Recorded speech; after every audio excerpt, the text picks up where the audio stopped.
When I used to go to school, I drove from Riverside all the way to Los Angeles, and that was literally an almost 2-hour commute if there was a lot of traffic. When I eventually got on a motorcycle, it was an hour no matter what way I went.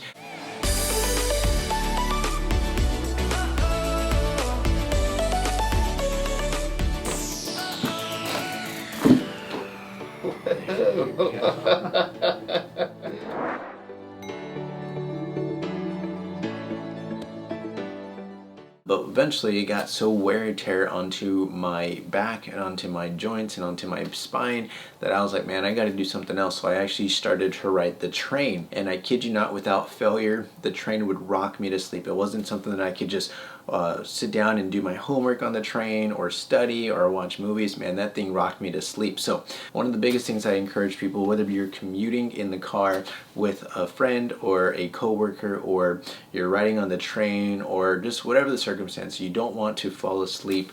And if you do, there's some things that you can maybe try to do to really help to improve your posture while you fall asleep. The biggest thing I always tell people is that you don't want to fall asleep in the car, and you don't want to fall asleep on the train or whatever the circumstance, or on the bus, is because oftentimes when we fall asleep, usually our posture is pretty bad. It's pretty terrible, because usually we'll kink our spine to the side because we're leaning it against the window. We're falling asleep and oftentimes our head falls forward.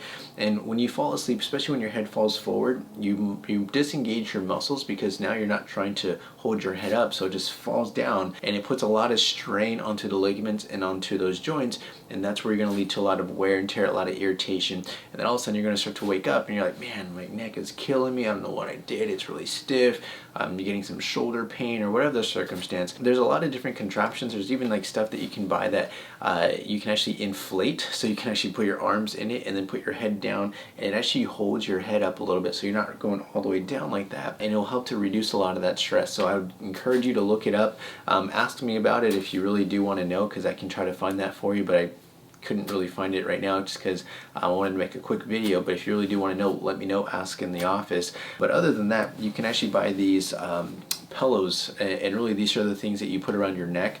You'll notice that there's two different kinds. There's some that are just very, very soft. There's really not much support in those at all. I don't really encourage these ones because they don't really support you. And the thing I will tell you about these is that when you do this, I don't encourage you to do putting it on the back, because oftentimes it's not like you're going to fall asleep like this. Usually it's going to push your head forward and it doesn't really support you. And so what I encourage you to do is find one that's actually a little bit more sturdy.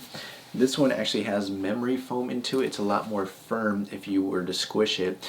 And so what I actually encourage you to do is, instead of putting this on the back of your head where it's pushing your head forward, I encourage you to actually turn it around like this. I know it looks kind of funny, it looks kind of awkward, but hey, I'm here for comfort. That's all I really care about. And so what you want to do is just put that thing around your neck like this, because when you fall asleep, the back of the seat actually supports your head from going back, but then also the pillow in front underneath your chin, you'll actually catch your chin underneath, and you'll actually prevent yourself from going all the way down, and it will actually support you a lot better. So that way, instead of your chin going all the way down like this, that pillow will actually catch your chin and actually give you a bit more comfort here.